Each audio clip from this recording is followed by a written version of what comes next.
Is Disney quitting the culture war? How should I know? That's the question. There's a lot that goes into analysis of this. There's a lot that goes into the analysis of this. And I have to tell you, it's several parts. So let's dive in. Here we go. Now, if you are here for the first time and this is an intriguing topic to you, understand that I do this all the time. All of my videos try to do some analysis of things from behind the scenes, from a business aspect of things. So if you're not subscribed, about 40% of you are not, please turn that little red button to gray and subscribe to the channel. Also, if you wouldn't mind making a comment so we can have a dialogue, that would be fantastic. This is one of those videos where I'm going to focus on getting back with people and having a conversation. Finally, hit the like button if you enjoy this kind of content, because it does take some time to put together. So let's get started with this. First, we'll talk about how Disney CEO is addressing the culture wars, because that's actually something that's happened more than once, but I think it's a little disingenuous, and we'll get into why. See, as a global media brand, an entertainment conglomerate, whatever you want to call it, finding yourself in the middle of cultural crossfire is disadvantageous. There are a lot of consequences that come along with that kind of a foray into political activism. The company, which once prided itself as being one of the trusted names, one of the family brands, has seen its reputation tarnished. It's continuing to navigate some tumultuous waters of social and political divisiveness. I'm not certain that there's an easy way out of it. You see, Bob Iger's retreat here isn't, well, all that obvious if it truly would be described as a retreat. CEO Bob Iger addressed investors promising to quiet the noise when he talked about it on Tuesday. This ongoing culture war has seen a lot of social conservatives, people that are even libertarian, and people that are centrists really pitted against the entertainment giant, taking stands here and there, having boycotts and various types of campaigns to bring attention to the fact that Disney is kind of abandoned its family heritage and its true sense of Americana, because it's become rather anti-American and 100% globalist. Now, there was a statement that was included in an analyst report by Needham. The analyst was Laura Martin. I want to make sure that you know who that is. It obviously came during the course of this investor presentation at the Walt Disney Resort in Florida, which is where they all got together. In that presentation, Iger announced Disney's ambitious plan to double its investment in theme parks and cruise ships over the next decade. Well, that doesn't really mean a lot. He was essentially just announcing that they were going to take the $30 billion they'd originally planned and double it to $60 billion. What does that mean? Again, not a lot. There really is only about $6 billion a year that's set aside over the next decade to throw into theme parks and cruise ships. Cruise ships alone are at least $1 billion, if not more now. And a full-blown theme park, like what they want to try to do at the Disneyland Resort in California, is going to cost them about $6 billion all in. So it's not really all that much money. Most of that investment is going to go to the foreign theme parks and things that are outside of the United States. They will spend about $17 billion in Florida when it's all said and done, but that's really not all that much either. Consider that over a decade, that's, really stretching out to what, just a little over a couple billion? No, not even that. Just less than 2 billion. It's insane. But it isn't the first time that we've heard something like that to try and assuage people's fears. Of course, the stock market was already headed down on that day, but Disney fared very poorly, and they haven't really bounced back up to the levels that they were at when Iger returned. In fact, right now we're sitting at some very low numbers for the Disney Corporation, and really there's plenty of more room to go down. A lot of analysts think that the fair value for this company is somewhere between $72 and $74. And I agree. I'm not giving anybody stock advice. That's not what I do here. But I'm telling you that a lot of very smart people that have been doing this for a very long time have been having the same opinion when it comes to the Disney company. Could they rise above that? Certainly. Have they before? Absolutely. But again, don't take your investment advice from anybody on the internet, right? Get it from a professional.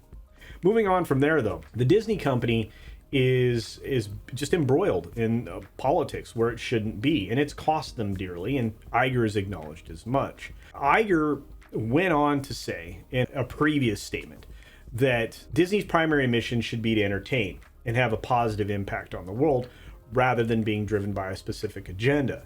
In this most recent investors meeting, he kind of leaned back into that same message, just not as blatantly.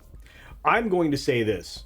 If Disney truly wants to get out of the politics, then they have to actually get out of the politics. They can no longer dive into anything that's agenda driven. They need to get back to just wholesome entertainment, things that, you know, people appreciate about the company, and not, you know, be driven by all these different motivations like the extreme radical feminization of every property that they have, which again is fine and people enjoy that. I guess, I mean, if that's what they want to do with their company and their products, but it's definitely driving away a huge audience. Why would you do that? Why would you alienate 50% or more of your audience? Well, I can't answer that question, but there've been a lot of cultural missteps along the way. Disney's entry into the culture wars has not been without those consequences I described. The company has faced a ton of backlash for perceived attempts at targeting kids and into like some things that are, obviously pushing a particular type of gender politics onto kids and certain adult behaviors onto kids. And look, to be fair, there's blatant evidence of all of that, and we've talked about it here on this channel and elsewhere. Concerns have obviously been raised by Disney's content, their merchandise choices, their portrayal of sexuality and things like that in things that are targeted towards children, their promotion of certain behaviors. That's troubling to a huge portion of the population. There's obviously examples in their films where they've strayed from the original content and portrayed characters quite differently than they were before, adding elements to characters that didn't exist previously. And whether or not that's a change of gender, change of ethnicity, or just a general change in behavior, that seems to happen regularly. A lot of people will point towards the change for Ariel and the Little Mermaid, and perhaps that was something that drove a lot of people away from that film. It's obviously something that's contributed to an interesting narrative where they really are going out of their way to say that that film made a bunch of money, but $25 million for that film does not even get it close to break even, nowhere close. It's still very much in the red, and Disney has a habit of underreporting their budgets, which obviously is being put on display by channels like this, Valiant Renegade, WDW Pro, and That Park Place. We're going out of our way to expose just how much money Disney actually spends on these products, not what's initially reported, because that initial number, that's oftentimes half what they've spent on the film itself, which is kind of scary. If you're an investor and you start to find out these numbers that you've been told aren't real, you start to understand that Disney is losing a ton of money in areas where they shouldn't be, especially on properties where it should be a given that it's going to be a very, very profitable film. Trying to portray Little Mermaid and Strange World and films like that, even Elemental, as successes is just part of a larger lie. And that doesn't do Disney any favors. It's definitely exposing the entire industry as being rather manipulative and inaccurate in their portrayal of how much profit that they make on any of their media. Everybody knows that streaming's losing money, but we actually are learning that they're losing even more money than we thought. There's definitely a divide in the audience when it comes to the material. There probably is going to be a divide in the investment community really soon.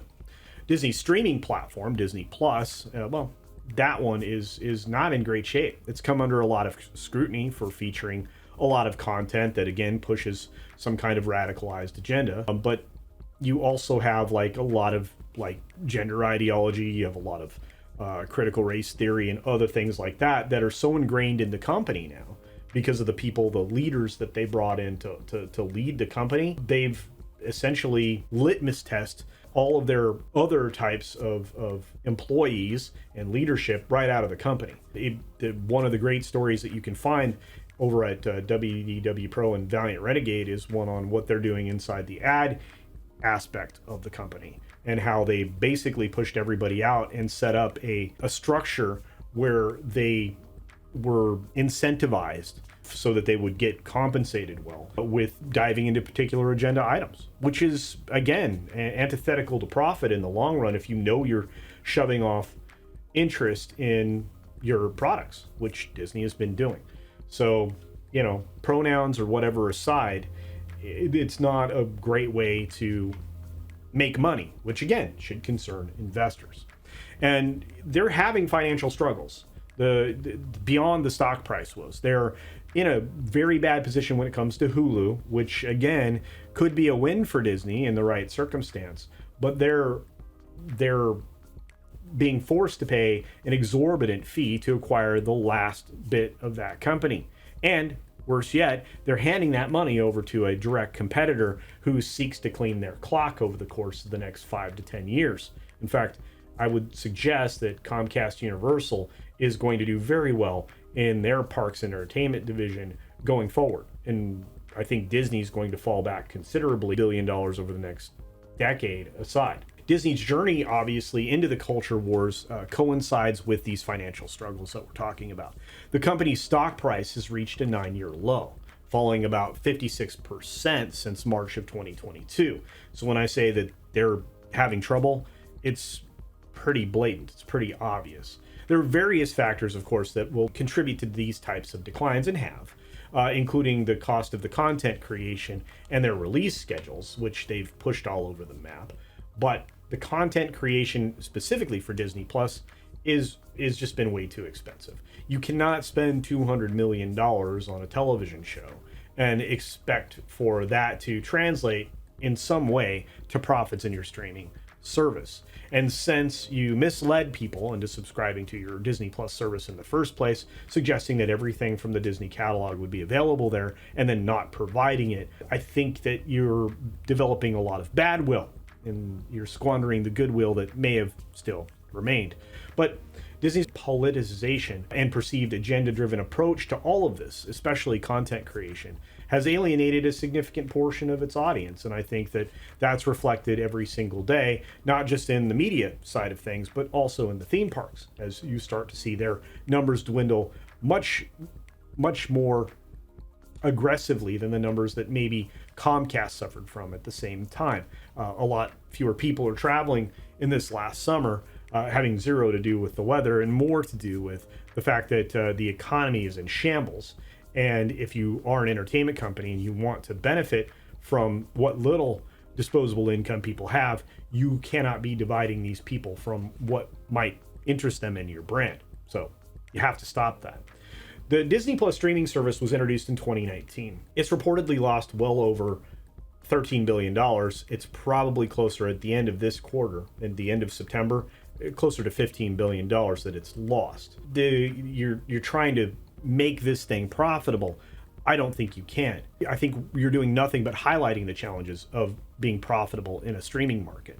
There are rumors that Disney is actively seeking a buyer for ABC. Well, those were more than rumors. It's actually happening.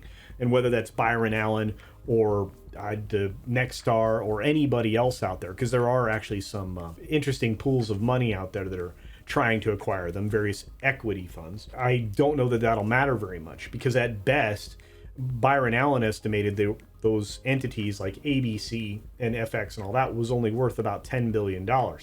That's not going to pad the checkbook for Disney. It will look good for a quarter that you had a giant dump of revenue.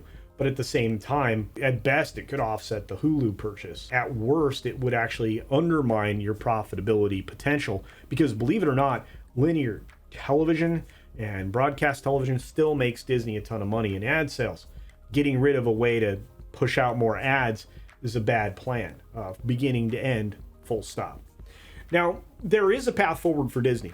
There is. The central question remains, at the heart of it all, is that can Disney reverse its cultural and financial decline? If Bob Iger follows through on this quiet the noise promise, that would suggest that they're intent on refocusing on entertainment without agenda-driven content. There's a lot of evidence that is contrary to that. If you're still pushing forward with shows like The Acolyte and some of these other very odd cartoons that are getting pushed out with a lot of very dangerous books being put in front of children's eyes and things like that, I think you can't say that it's being honestly done. And if rumors prove true about what they're trying to force the Japanese parks to do, Oriental Land Company to do, I think that that's even further evidence that Disney is lying to you. And I don't think anybody would be surprised, because they have a history now under Bob Iger of misrepresenting the truth. I think they're also going to continue to be in legal trouble with the state of Florida. Actions are the only things here that speak louder than words. So if you want to regain trust of the audience, you have to actually do. You can't just say. Same thing in investments. Disney's future success may hinge on its ability to balance its creativity with sensitivity to an audience that doesn't have a lot of faith in what you're producing any longer. They don't have a lot of brand loyalty like they used to. Disney used to be a brand that people felt invested in. They felt a part ownership in. And that can be both good and bad. And in this case, it's been very, very bad. Finding common ground in a polarized world is a very difficult thing to do. But this is a company that has a history of amazing storytelling. So perhaps they can rekindle some of the creativity there and start telling stories that really speak to everybody and not just a very small fraction of a percent of people that exist around the globe. To sum it up, Disney's venture into the culture wars has proven rather tumultuous. It's been affecting its reputation, financial performance, and audience sentiment for a while. Disney's CEO, Bob Iger, came forth with these statements to indicate his desire to recalibrate the company's approach. But the path forward will require a lot more than that. It's going to require careful consideration of both artistic vision and the values of its audience, which Disney seems to have long abandoned. The next chapter of Disney's participation in the culture wars, per se, is uncertain at best. It's definitely worth something to watch, but I'm projecting forward that you've been lied to again, and I don't see any reason to not believe that.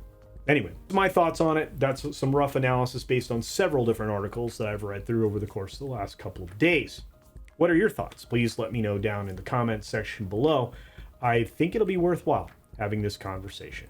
And with that, be sure to take care of yourself, take care of others, and until next time, see ya!